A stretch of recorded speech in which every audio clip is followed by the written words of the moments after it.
이 성경의 대목은 지난 주일날 목사님이 설교한 내용의 전편이에요. 지난 주일날 굉장히 어려운 주제, 아주 하기 힘든 설교를 하셨어요. 그런데 너무너무 잘하셨어요. 아니 내가 잘했다고 해야지 못했다고 하겠습니까? 그런데 진짜로 잘하셨어요. 그 천사 같은 바나바하고 그 철학자이자 신학자인 바울하고 싸운 이야기는 설교로 풀기가 어렵습니다. 첫째 대지가 뭐였죠? 일주일 지나니까 다 잊어버려요. 둘째 대지가 뭐였어요? 싸웠지만 근본적으로 사역에는 함께 이견이 없이 지속적이었다. 제가 뒤에서 보니까 아무도 안 조르신 것 같은데 다 잊어버려요. 제가 신학대학원에서 아이들한테 가르치잖아요. 다음 주에 들어가서 이제 2학기를 시작하는데 1학기 거 시험 본 거 그러니까 한 2달 반 정도 지냈다고요. 이제 계약을 하면서 물어봅니다. 어디 한번 내가 알아나 보자. 지난 학기 교회로 가르치고 이번 학기에 가면 종말로 가르치. 교회의 4가지 특성 전부 눈을 피해가지고 천장 바닥. 도대체 이렇게 다 잊어버려가지고 뭘 하겠느냐고. 제가 고통을 치다가도 가만히 생각을 해보면 우리의 머리가 한계가 있어서 그렇습니다.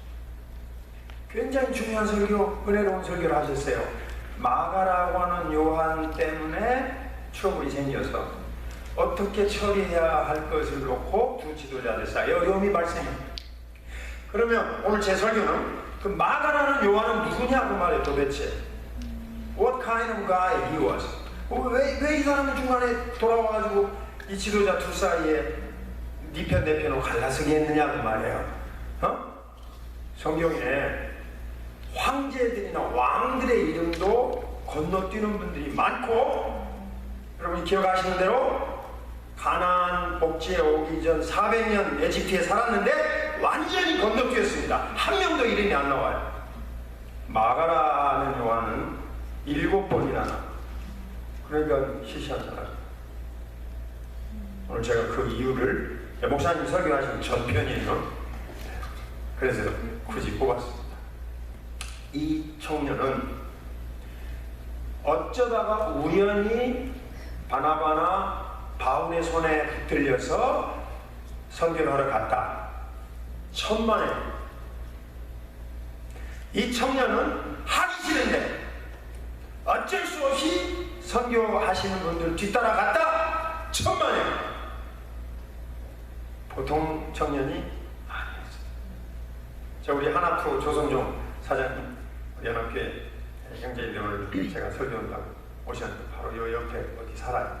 제 양반하고 같이 우리 연합교회 성도들하고 같이 성지순례 가서 제가 예루살렘에 지금 남아있는 유적지의 하나인 오늘 이 장소, 그렇게 우리가 추정하는 곳에 갔습니다.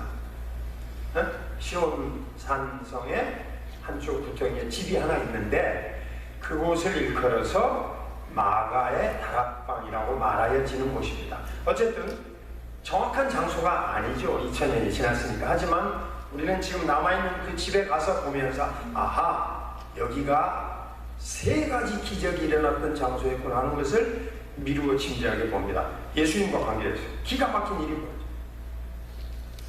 예수님이 마지막 성만찬을 제자들과 나누면서 요한복음 13장, 14장, 15장, 16장 요 4장을 거쳐서 우리는 뭐라고 부르냐면 Upper Room Discourses, 다락방에서 가르쳐 주신 교훈들이라고 말합니다. 이례적이에요. 하루 저녁 이야기를 4장이나 기록해 놨어요. 그곳이 바로 누구네 집이냐면 마가라는 요한의 어머니 마리아의 집입니다. 집 주인은 어머니지만 자, 거기 손님들이 많이 왔어요. 누가 수발을 들겠어요? 누가 물 떠다 주고, 누가 밥 갖다 주고, 누가 화장실 씻어주고, 누가 옷 세탁해주고, 누가 하겠어요? 집안 가족들이 했을까? 예?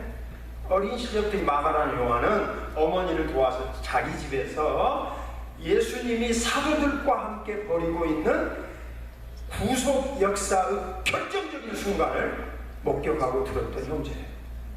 보통 사람이 아니에요. 보통 집의 아들이 아니에요. 네? 체일 장로교회를 친다면 이 교회 설립자 아들하고 똑같아요. 누구신지 모르시지만 제가 어떤 분인지. 예루살렘 교회의 근본을 이루는 형제입니다. 그 집이 예루살렘 교회니까 바로. 거기서 무슨 일이 벌어졌어요? 최후의 만찬. 여러분이 레오나르도, 미켈란젤로, 라파엘로 이 3대 화가들의 그림 속에 보시면 바로 그 장소가 이 집 옥상 꼭대기. 거기서 예수님이 뭘 가르쳤어요? 성령에 대해서 소개했다는 거예요. 내가 이제 너희를 같이 있다가, 보세요, 내가 너희와 같이 있다가 내가 떠난다고 두려워 말라. 내가 떠나도 너희를 위해서 보혜사, 파라클레이토스, 헬퍼, 컴포터, 애드보케이터, 너희를 위한 보혜사를 보낼 테니까 그가 내가 너희와 같이 있던 것처럼 그가 너희를 동행해서 같이 지켜주세요. 최초 가르치신 거예요. 성령님에게. 그게 이 장소에서 있었어요. 그 다음에 예수님이 승천하시고 난 다음에 여기서 오순절 날까지 열흘간 사도들과 120명이 열심히 모여서 그 집 옥상에서 꼭대기에서. 소사장님 기억납니까? 이 교회 5분의 1만도 못하지? 예. 거기서 복잡하면서 120명이 기도한 거예요. 그래서 두 번째 기적이 일어났죠. 뭐죠? 오순절 성령 강림과 최초 인류 역사 최초로 모든 이방인들에게 듣게 하는 방언의 기적이 터져서 이제는 아브라함의 후손이 아니라 돌만도 못했던 이방인들에게 복음이 증거되는 날, 그날 이 집에서 벌어졌어요. 그 세 번째 기적입니다. 오늘 이 대목에. 그로부터 역사가 15년이 지났습니다. 언제로부터? 오순절 역사로부터 15년. 왜요? 이 시간 없으니까 다 말씀 못 드렸는데 여기 등장하는 인물이 사도행전 12장 1절에 헤롯 왕이 예루살렘 교회를 박살내려고 했다. 이 헤롯이 로마 역사에 헤롯 아그리파 1세라고 하는 사람. 주후 41년에 헤롯 대왕의 손자입니다. 왕으로 등극해서 3년 만에 44년, 요 12장 끝에 가보면 하나님께서 독충이 그를 먹게 해서 죽여버린 그 인물입니다. 역사에 그대로 등장하는 인물이, 그러니까 이야기가 연결이 되는 거죠. 주후 30년 정도에 예수님 승천하신 걸로 본다면 약 14년, 15년 후에, 다시 말하면, 자, 이제 제 설교의 본론입니다. 여러분에게 정황과 역사적, 사회적, 시대적 배경을 소개해드렸어요. 자, 제 설교의 본론입니다.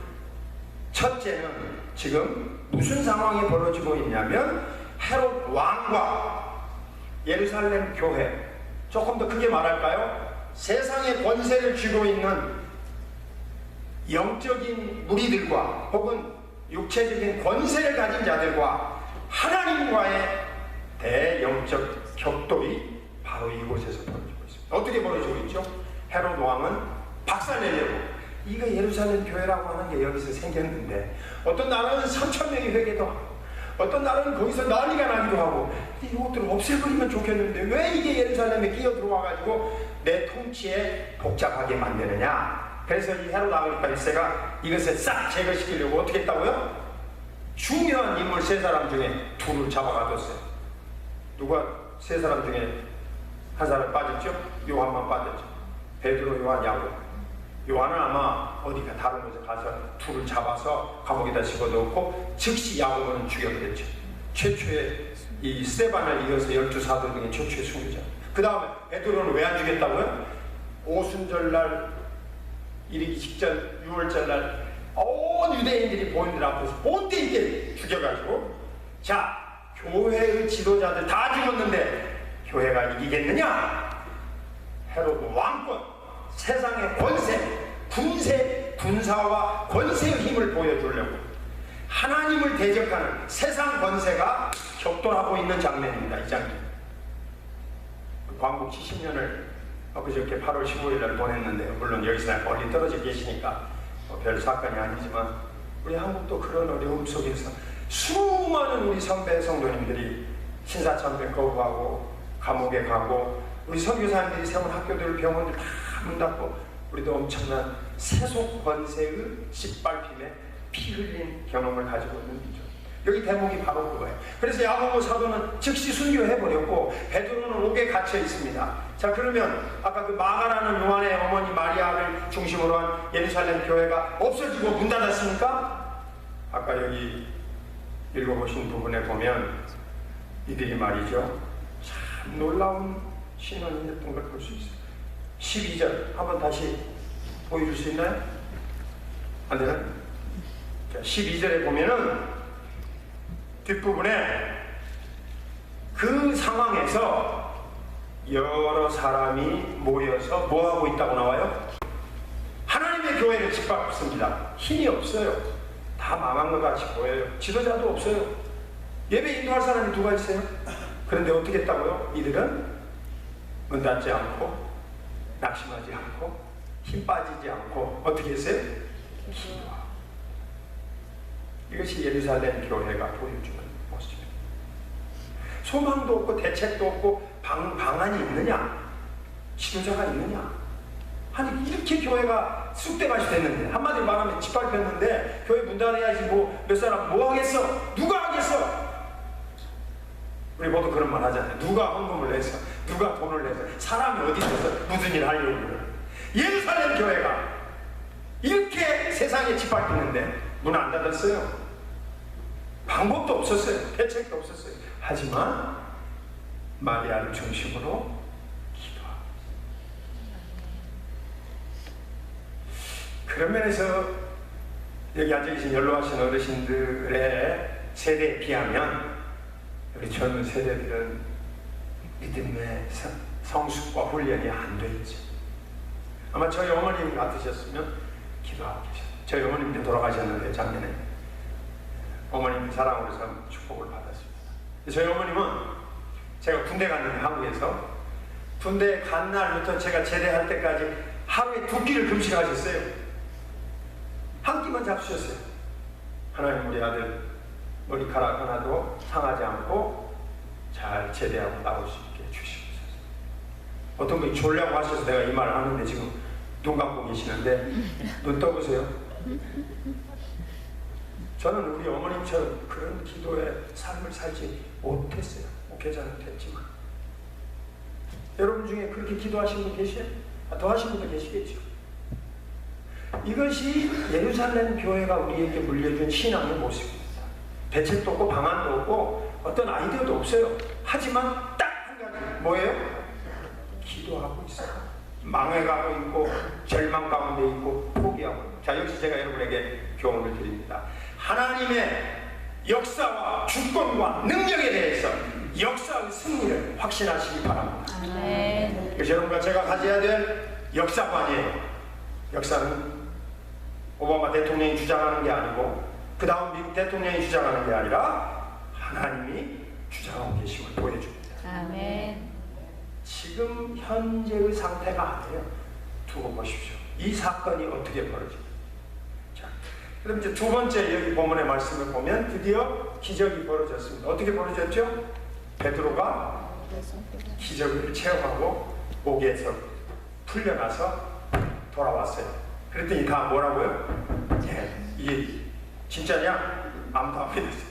로데라는 여자아이부터 시작해서 네가 무슨 소리를 하느냐? 네가 미쳤냐? 옛날 성경에 그렇게 번역이 됐어요.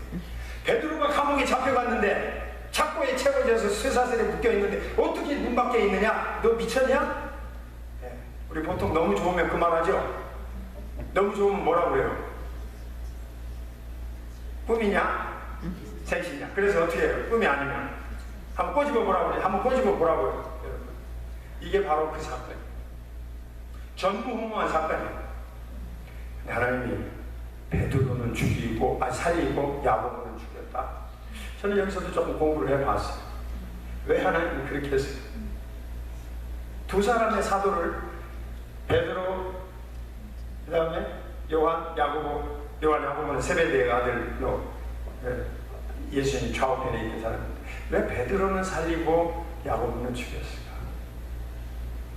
각자 다 자기 몫에 사명이 있는데 야고보의 경우는 최초의 순교자라고 하는 사도 반열의 상급과 사역이 필요한 인물이었어요. 베드로는 그 훗날 죽습니다. 언제 죽냐면 이제 황제가 계속 바뀌는데요. 이 오현제 황제가 마지막이었던 네로가 황제에 올라서 나중에 네로도 이제 원로원에서 황제의 지위에 적합한 인물이 아니다고 결정을 내자 자살해 죽잖아요. 그때 이제 비극적인 결말을 맺습니다. 하지만 네로는 왕위에 있을 때 아주 못된 일을 많이 했는데 주 60년 전후에 로마를 불태우고 거기 살고 있던 로마의 그리스도인들을 박해했어요. 그 무렵에 베드로가 로마에서 순교한 것으로 알려져 있어요. 그러면 추후 60년이면 이 사건은 지금 언제 벌어지고 있냐면 추후 44년 무렵이에요. 약 15년 이상 하나님이 베드로를 귀한 지도자로 써야 하기 때문에 베드로는 풀어놓으셨다. 자, 제가 두 번째 말씀을 여기서 드립니다. 첫 번째는 뭐라고 했죠? 교회는 승리한다. 하나님은 역사를 주장하고 계신다. 절대로 세속적인 권세나 사탄이 이기지 못한다. 성도들은 기도하면서 연약하지만 그 교회를 통하여 신앙을 유지하면서 믿음의 삶을 살아가게 하셨다. 그렇죠? 자, 두 번째 말씀은 오늘 이 본문 속에서 이어서 우리가 같이 나누고 싶은데 하나님이 사람을 사용하신다는 사실. 야고보는 야고보대로의 역할과 사명이 거기까지였어요. 순교자가 되는 일은 보통 일이 아니에요. 어떤 사람이 순교자가 될 수 있느냐? 우리 한국에도 순교자가 약 한 250명 기록이 되어져 있는데 주기철 목사님 같은 분이라야 순교자가 될 수 있어요. 어떻게 해요? 일사각오. 나는 죽느냐 사느냐 둘 중에 한 가지만 하겠다. 일편단심. 대부분 그런 마음을 갖기가 어렵죠. 그러니까 하나님께서 야고보를 그렇게 쓰셨어요. 그런데 베드로는 살아남아서 지도자의 역할을 해야 될 일들이 굉장히 많아요. 사도행전 전체가 28장까지 기록되어 있는데 1장부터 12장까지를 전반부라고 보통 신학자들이 말해요. 이 전반부의 주도적인 인물이 베드로입니다. 12장까지 13장부터 바울 사도가 등장했고 지난 목사님이 설교하신 내용으로 연결됐대요. 그러니까 하나님께서 이 지도자를 바톤 터치를 해서 사도 바울을 쓰시려고 한다면 누군가와의 사이의 연결점이 필요해요. 그게 예수님 이후에 베드로였다고. 카톨릭에서는 그래서 베드로를 일개 교황이라고 말하는데 그건 엉터리입니다. 하나님이 그를 쓰시려고 살려주셨고 기적적인 방법으로 그를 활용하고 계시고 일하고 계시다. 어떤 인물로 하나님이 베드로를 쓰셨습니까? 베드로가 자랑하고 신앙의 어떤 특별한 능력을 주님으로부터 받았다고 내세우고 그래서 썼습니까? 베드로 전서를 읽어보면 저는 마음속에 기억나는 거죠. 겸손으로 너희 허리를 동이라.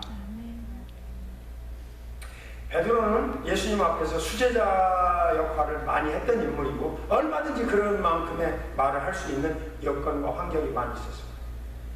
근데 베드로가 예수님에게서 배운 거, 베드로가 성경 전체에서 배운 게 그거였던 거예요. 이 사람을 하나님이 지도자로 높이 쓰시는데 거기서 그가 깨달았던 건 뭐예요? 나는 겸손하고 온유한 예수님이 하신 거죠. 너희는 내 멍에를 메고 내게 와서 쉬고 I'm gentle and I'm humble. 잠언이라는 성경을 읽어볼 때, 혹은 성경 전체를 읽어볼 때 예수님을 통하여 여러분과 저에게 비춰진 가장 아름다운 모습이 바로 예수님의 사랑이죠. 근데 그 사랑이 우리에게 전파되는 각각의 사건들을 보면 예수님 굉장히 부드러우시고 온유하시고 그 다음에 겸손하셨어요. 베드로가 그런 역할을 감당했습니다. 왜냐하면 12명의 사도들의 서클 속에 바울을 안 받아들이려고 하죠. 교회를 핍박한다고 와가지고 어떻게 우리 편에 끼려고 그래? 그거를 지적하면서 서로 웰컴하는 인물, 그게 바로 베드로. 물론 지난주에 목사님 설교하신 바나바도 그런 인물이었어요. 하나님께서 베드로를 쓰시려고 사람을 쓰시는데 여러 모양의 훈련을 경험하세요. 여러분, 이런 체험을 가진 사람이 남은 인생을 어떻게 살겠습니까? 베드로처럼 감옥에 가서 다 죽었다가 다시 풀려난 체험을 가진 사람이라면 그러면 하나님 잘 믿겠죠. 여러분이라면 그런 체험 가졌으면 진짜 매기 기독교인이 될 수 있지 않겠어요? 네. 근데 여러분 아마 베드로의 체험이 필요 없으시니까 잘 믿을 줄 알고 감옥에 안 집어넣으신 줄로 믿으시기 바랍니다. 그렇게까지 고생했다가는 나는 도중에 돌아설 것 같으니까 감옥에는 안 집어던지시고, 예? 여러분, 저는 그 그릇이 안 되는 데다가 거기다 집어넣어가지고는 끝나버리니까 순탄하게 살살 좋은 나라에 미국까지 와서 이게 세상에서 제일 좋은 체리일에 와서 살게 하죠. 예. 베드로의 여러 굴곡진 측면이 많이 있지만 베드로 전서와 베드로 후서를 살펴서 그의 글 속에서 등장하는 부분이 바로 이런 체험을 가진 고백입니다. 뭡니까? 하나님이 자기를 감옥에 던졌다가 자기를 살려주셨으니까 I'm nothing. 나는 아무것도 아니다. I'm nobody. 나는 somebody가 아니라, 난 중요한 인물도 아니고 공 많이 한 사람도 아니고 내세울 것 있는 사람도 아닙니다. 나는 무시하고 공허가 됐고 그저 고기나 잡다가 주님 품에 인정받아서 여기까지 왔다. 그래서 겸손으로 굉장한 영향을 미쳤으리라고 생각해요. 아니 그것이 나타나요. 왜냐하면 예수님 후에 사도들이 대행자로서 역할을 했기 때문에 가는 곳마다 교회의 특성을 만들어야 한다는 말이에요. 교회라고 하는 공동체의 인격적 캐릭터리스틱, 성품을 집어넣어야 돼요. 그리스도를 대신해서 사람이 보여줘야 되는데 그걸 누가 보여주었습니까? 한없이 은혜로운 모습, 한없이 자애롭고 한없이 넉넉한 모습, 허물 많은 베드로였기 때문에 누구한테 따지려고 안 되고 누구한테 손가락질 하려고 안 되고 누구한테 총 쏘려고 하지 않는다고. 나도 허물이 많은데 뭐 내가 저 사람한테 무슨 얘기를 하겠나. 그러니까 교회 안에서는 겸손을 허리를 돕니다. 이런 경험을 할 수 있어요. 제2의 장로교회 내가 밥 먹으러 가면 1번으로 줄 서야지 다 내 뒤에서 그렇게 하면 안 되고 다 먹고 남은 거 있으면 내가 먹고 남은 것도 없으면 난 집에 가서 먹겠다. 아멘 하십니까? 에이 안 하십니다. 다른 사람 다 먹고 내가 설거지까지 하고 가겠다. 내 나이가 몇인데 설거지 당번이냐. 이제 그런 말 하시면 안 돼요. 왜냐면 그 노래 좋아하시잖아요. 내 나이가 몇인데. 옛날에는 그런 말이 통했는데 지금은 초고령화 시대가 돼가지고 죄송하지만 우리 어르신들 나이에서 마이너스 20을 해야 정신 수준으로 맞는 나이에요. 여러분 건강하신데 지금 나 70이다 50이라고 생각하고 가서 설거지 하셔도 크게 잘못될 게 없어요. 지금 한국에서 목사님들 은퇴 연령을 무한대로 바꾼 교단도 있고 75세로 바꾼 교단도 있고 다 바꿔요. 이제 다 교회가 인정을 해요. 자, 정년 퇴임도 자꾸 늘리려고 하잖아요. 아니 교회에서 어떻게 해요? 청년이라고 생각하고 주의 일을 하셔야 한다. 다시 내가 묻습니다. 내 나이가 몇인데 하고 뒷자리에 나갈 일이 아니고 주의 일에 겸손하게 마지막까지 충성스럽게 쓰임 받으시길 바랍니다. 하나님이 목숨 붙여주신 한 그래 나 성가대 내가 부족하지만 하자. 지금 여기 성가대가 여기로 끝나는 게 아니라고 나는 생각해요. 이차기현 집사님 복을 받으셨는데 핸델이나 바하가 위대한 찬송을 지었잖아요. 아브라함 카이프 박사님이 이렇게 얘기했어요. 하늘나라에 가면 천사 찬양대가 핸델의 메시아를 찬송하며 하나님께 영광을 올릴 거예요. 그러면 누가 지휘하겠습니까? 작곡자가 누구요? 핸델. 여러분 다 하늘나라 성가대가 될 각오를 하시고 죽기까지 성가대 하시고 하늘나라에 가도 성가대 해야 되겠다. 내 나이가 몇인데가 아니라고 말씀.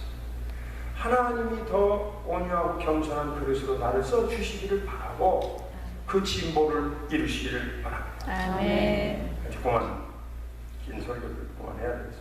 제가 연합회 시절에도 25분 넘어서 한 적이 없어요. 그만해야 되겠어요. 시간. 자, 또 잊어버리실 테니까 다시 묻습니다. 오늘 설교를 들으셨는데 제목이 뭐였느냐? 교회의 승리. 여기는 하나님의 교회와 세상 권세의 싸움과 대립이 나오는데 얼핏 보기에는 교회가 박살이 났어요.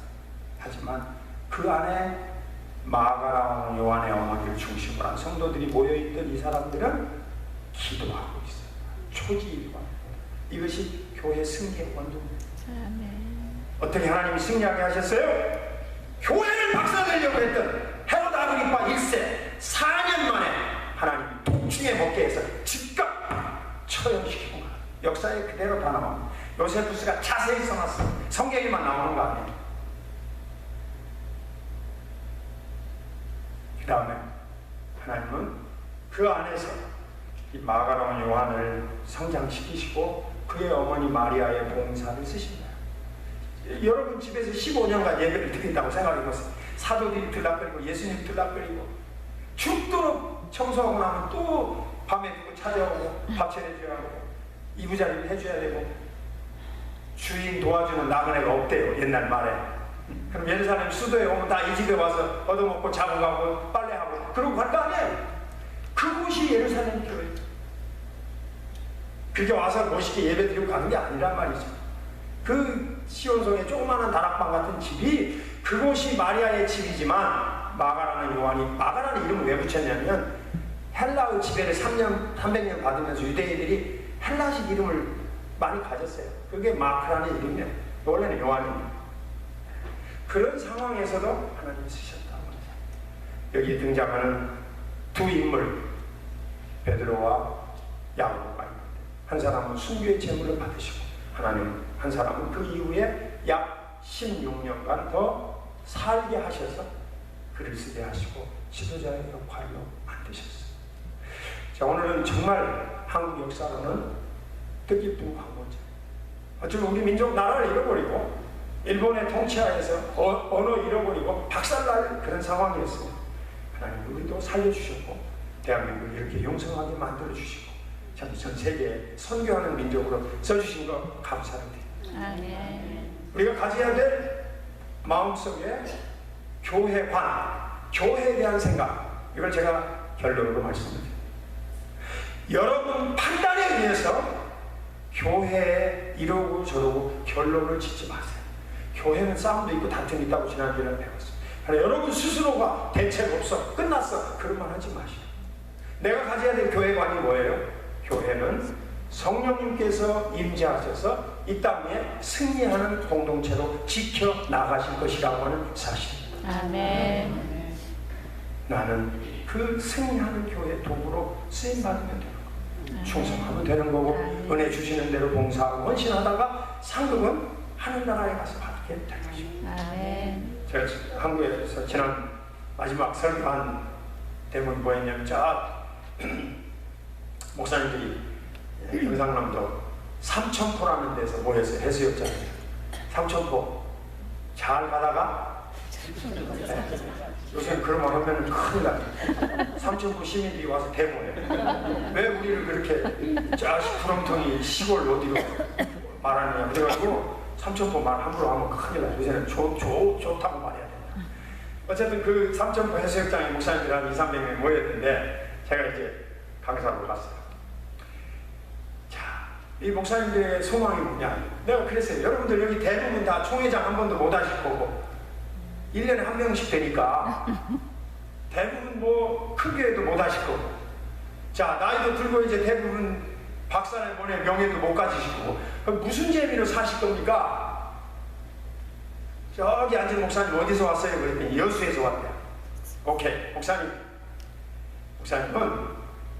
내가 제일 좋아하는 게 김치인데 제가 제일 좋아하는 음식이 김치인데요. 김치 중에 최고가 여수 돌산 갓김치입니다. 여수에 가면 돌산이라는 섬이 있는데 그 지역에서 난 갓 이렇게 가지고 젓갈을 담아서 김치를 담으니까 세계 넘버원이잖아요. 목사님은 다른 복은 못 받으셨지만 볼산 갓김치는 나보다 더 실컷 먹다가 하늘나라에. 그러니까 그걸로 아멘 하시고 상급은 하늘나라에 받으십시오. 그랬더니 그분이 아멘해요. 다른 분들도 우리도 여수에서 온 사람이 여기 상당히 된다고. 자, 우리가 사는 지역마다 내가 생각하지 못한 나름대로의 복이 다 있어요. 내가 교회 섬기고, 내가 여기 이 지역에 와 살면서 내가 가진 직업과 직장에 따라서 다 애로가 많아요. 저는 1985년부터 미국 생활이 시작됐는데, 그때부터 지금까지 나 돈 잘 벌고 경기가 좋아지고 우리 비즈니스가 괜찮습니다 하는 분은 한 10명도 못 만난 것 같아요. 지난 40년 사이에 내가 만난 분들은 다 아이고 목사님 죽겠어요. 아이고 안 되겠어요. 지난주에도 식당에 갔는데 우연히 연합회 권사님을 만났는데 지난해 남편이 돌아가셨어요. 저는 몰랐죠. 이제 4년 만에. 그래서 만나서 몇 마디 하다가 그랬습니다. 인생 사는 것이 남편이 의사였고 잘 살았어도 자기 처지마다 다 한과 서름과 어려움이 다 있어요. 그럼 오늘 읽으신 이 예루살렘 교회는 어때요? 초장에 박살난 교회같이 보이잖아요. 무슨 소망이 있고 무슨 대책이 있고 무슨 대안이 있어요. 누가 이 교회를 어떻게 해줄 거예요? 권세자들이 다 짓밟았는데. 하지만 하나님께서 그들에게요 용기와 기적의 문을 열으시고 베드로가 죽지 않고 살았다. 우리 하나님은 살아계시다. 우리 하나님이 교회를 지키신다. 우리 하나님이 성도를 보호하신다. 우리 하나님은 자기가 인정하고 자기가 쓰신 그릇을 끝까지 책임지신다. 이런 역사와 이런 교회관을 간직할 수 있게 가르쳐 주신 거예요. 여러분이나 저나 다 힘들어요. 우리 인생에 다 나름대로 눈물겨운 고비가 다 있어요. 농사 중에 제일 힘든 농사는 자식 농사라고 했는데 자랑할 만한 분도 계시겠지만 그렇지 못한 분들도 많지. 어쨌든 우리 삶의 여러 부분이 힘들어요. 그래서 우리가 여기 와서 하나님께 엎드리고 은혜 주시기를 기도하고 거기서 소망을 완성합니다. 계속해서 승리하는 저와 여러분 되시기를 주님의 이름으로 축원합니다.